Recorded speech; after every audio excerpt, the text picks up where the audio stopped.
Assalamualaikum warahmatullahi wabarakatuh. Selamat berjumpa teman-teman dengan saya Widya Halid, mahasiswa program Pascasarjana Institut Manajemen Setiami Jakarta.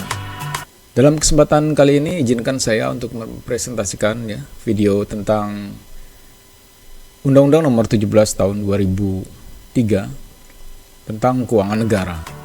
Presentasi ini saya lakukan dalam rangka memenuhi tugas mata kuliah Manajemen Keuangan Sektor Publik yang diajar oleh dosen kami, yaitu Bapak Dr. P. Pandoyo MM. Kami akan menjelaskan antara lain pengertian tentang keuangan negara, kemudian apa saja yang tercakup atau pokok-pokok isi dari Undang-Undang Nomor 17 Tahun 2003, dan pada bagian terakhir akan menyimpulkan atau memberikan suatu refleksi pentingnya keberadaan Undang-Undang Nomor 17 Tahun 2003 ini.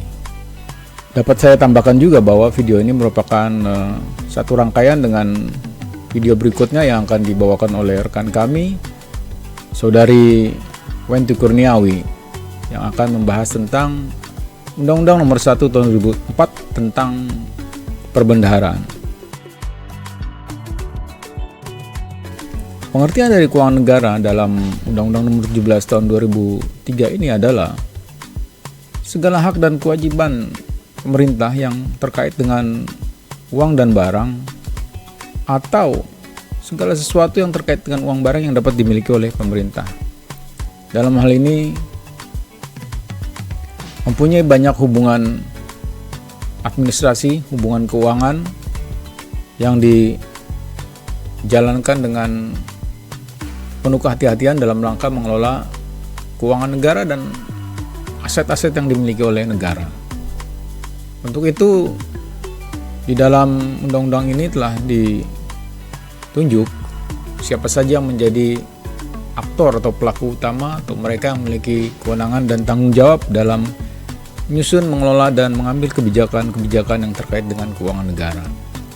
Tentunya yang paling utama adalah pemerintah pusat dalam hal ini yang mengendalikan seluruh kegiatan keuangan negara di Republik Indonesia. Meskipun demikian, karena negara kita bersifat desentralisasi dan juga demokratis, maka di dalam pengelolaan keuangan negara ini pelaku pengelola dan pengambil keputusan atau kebijakan juga diserahkan kepada pimpinan di daerah, yaitu para gubernur, para wali kota, para bupati, dan pimpinan DPRD di daerah. Dengan demikian, maka terjadi satu sinergi yang akan menghasilkan satu kebijakan keuangan negara yang baik, yang mencerminkan kebutuhan yang tepat untuk dilaksanakan juga dengan penuh perhitungan yang tepat, yang pada akhirnya akan memberikan dampak yang baik bagi berhasilnya pembangunan, khususnya pembangunan ekonomi dan pembangunan kesejahteraan masyarakat. Seperti kita ketahui, keberadaan Undang-Undang Keuangan Negara ini adalah merupakan amanat dari pasal 23 Undang-Undang Dasar 1945, di mana di dalam pasal 23 itu disebutkan bahwa hal mengenai keuangan negara ini harus dibahas dalam satu undang-undang tertentu. Dan Undang-Undang Nomor 23 itu juga mengingatkan bahwa atau mengamanatkan bahwa ada hal-hal yang perlu diatur tersendiri di dalam undang-undang, yaitu antara lain mengenai pajak, mengenai juga pengawasan keuangan oleh BPK.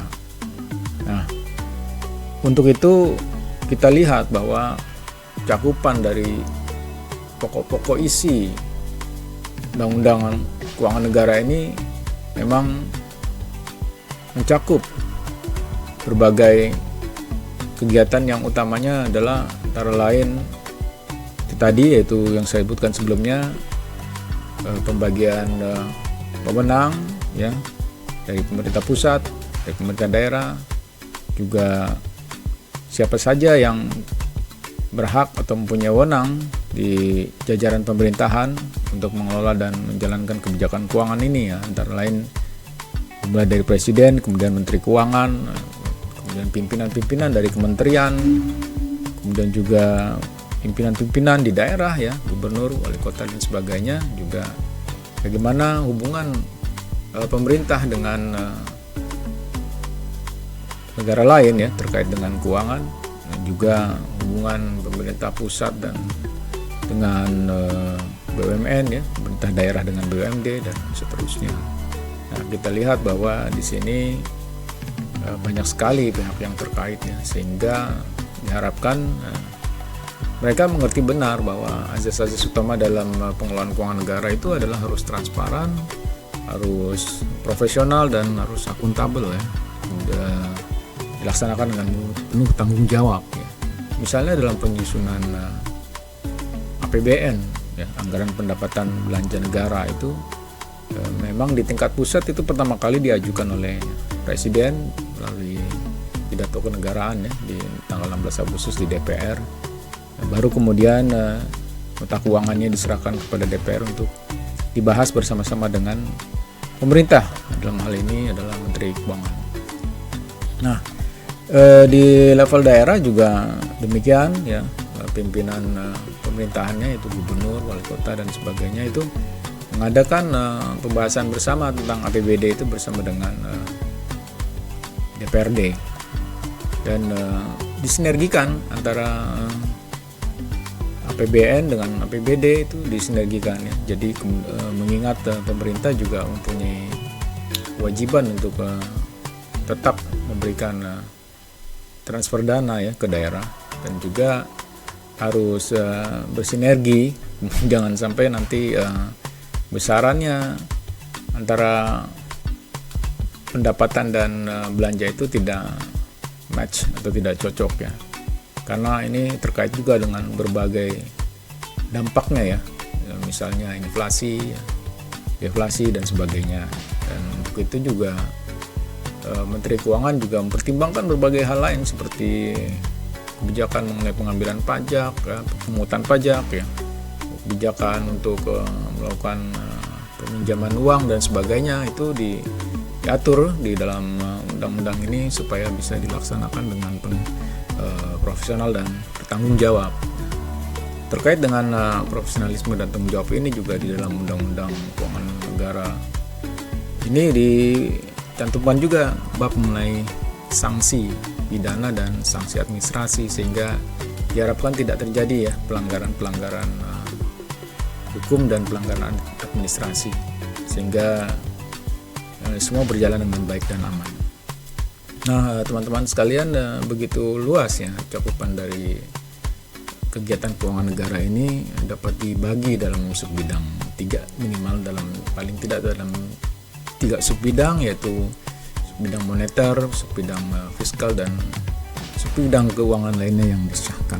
Tentunya membutuhkan pembahasan yang lebih mendalam lagi tentang pembagian ketiga subbidang tersebut. Namun demikian, kami hanya membahas secara general saja, dan ini merupakan pembahasan yang sifatnya elementer saja, yang bersifat pengantar saja, masih membutuhkan pembahasan yang lebih lanjut ya. Kami hanya ingin memberikan suatu percikan pemikiran yang bisa mendorong teman-teman sekalian pendengar untuk lebih memperhatikan lagi mengenai hal ihwal keuangan negara ini, sehingga amanat Undang-Undang Dasar 1945 tentang perlunya keuangan negara ini dikelola dengan baik dan profesional dapat terrealisir. Teman-teman sekalian, seperti kita ketahui bahwa Indonesia pada masa-masa sebelumnya pernah mengalami satu periode di mana keuangan negara itu banyak dipenuhi oleh tindak yang tidak sesuai dengan tujuan dari pelaksanaan atau penggunaan keuangan negara yang baik ya. Nah, untuk itu dengan adanya Undang-Undang Keuangan Negara ini diharapkan ke depannya pemerintah bisa lebih baik lagi dibanding dengan periode-periode sebelumnya. Pemerintah bisa memanfaatkan lagi dengan sebaik-baiknya potensi keuangan negara kita dan membuat ekonomi lebih stabil ke depannya. Nah, demikianlah rangkuman atau pokok-pokok isi dari Undang-Undang Nomor 17 Tahun 2003. Bisa saya sampaikan tadi secara global saja, secara general saja, dan dapat kami simpulkan sebagai berikut bahwa dengan adanya Undang-Undang Keuangan Negara ini diharapkan dapat menciptakan satu praktek pengelolaan keuangan negara yang berpegang pada prinsip good governance, pengelolaan keuangan negara yang transparan, akuntabel, profesional, bertanggung jawab, dan demokratis, dan juga tepat sasaran dalam rangka mencapai target ekonomi untuk kesejahteraan rakyat. Demikian teman-teman, atas perhatian teman-teman sekalian saya mengucapkan terima kasih. Saya mohon maaf jika ada kekurangan dalam presentasi kali ini. Semoga dapat kami sempurnakan pada presentasi-presentasi berikutnya, dan jangan lupa masih ada satu presentasi video dari rekan kami, saudari Wenti Kurniawi, mengenai Undang-Undang Nomor 1 Tahun 2004 tentang perbendaharaan. Atas perhatian teman-teman kami ucapkan terima kasih. Assalamualaikum warahmatullahi wabarakatuh.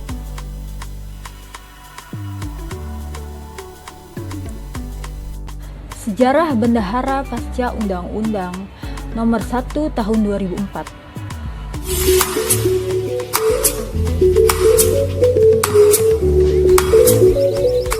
Assalamualaikum warahmatullahi wabarakatuh. Saya Wenti Kurniawi, kelas pasca sarjana dengan nomor NPM BC 1921 20318. Di video ini saya akan membahas tentang Undang-Undang Nomor 1 Tahun 2004, yaitu tentang perbendaharaan negara. Undang-Undang Nomor 1 Tahun 2004 itu sudah terbit sejak tahun 2004. Perbendaharaan negara adalah pengelolaan dan pertanggungjawaban keuangan negara, termasuk investasi dan kekayaan yang dipisahkan yang ditetapkan oleh APBD dan APBN. Menurut pasal 1 angka 14 Undang-Undang Nomor 1 Tahun 2004, bendahara adalah setiap orang ataupun badan yang diberi tugas untuk dan atas nama negara ataupun daerah yang menerima, menyimpan, dan membayar atau menyerahkan uang atau surat berharga atau barang-barang negara ataupun daerah. Sejarah bendahara pasca Undang-Undang Nomor 1 Tahun 2004. Setelah reformasi di bidang keuangan negara, terdapat kejelasan mengenai wewenang dan tanggung jawab serta hubungan bendahara dengan kuasa pengguna anggaran dan kuasa bendahara umum negara dalam hal pengelolaan uang. Bendahara selaku pejabat fungsional yang bertanggung jawab kepada kuasa bendahara umum negara wajib menata usahakan dan mempertanggungjawabkan seluruh uang negara yang dikelolanya. Maksud dan tujuan perbendaharaan negara.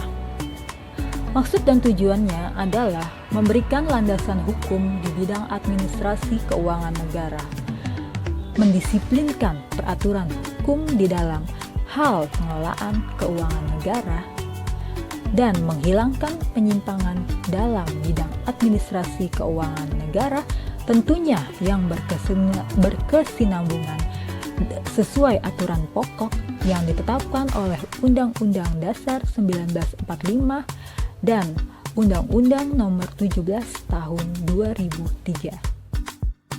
Ruang lingkup dari pejabat perbendaharaan negara ada 6, yaitu Menteri, Gubernur, Kepala Satuan Kerja Perangkat Daerah, Menteri Keuangan, Bendahara, dan Kepala Satuan Kerja Pengelola Keuangan Daerah.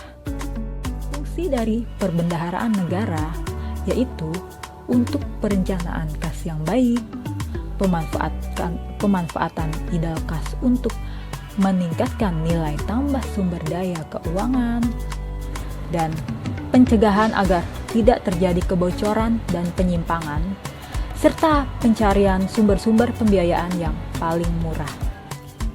Konsep dari bendahara itu sendiri adalah setiap pegawai negeri sipil yang ditetapkan oleh menteri ataupun pimpinan lembaga sebagai bendahara satuan kerja untuk melaksanakan tugas kebendaharaan.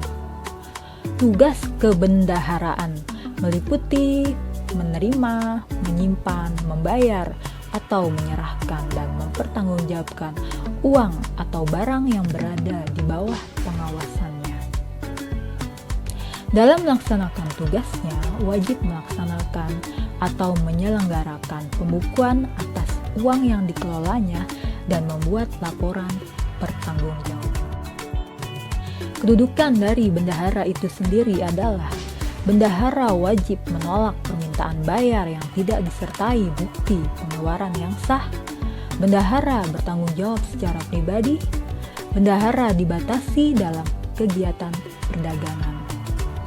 Tugas pokok bendahara ada dua, yaitu bendahara penerimaan dan bendahara pengeluaran.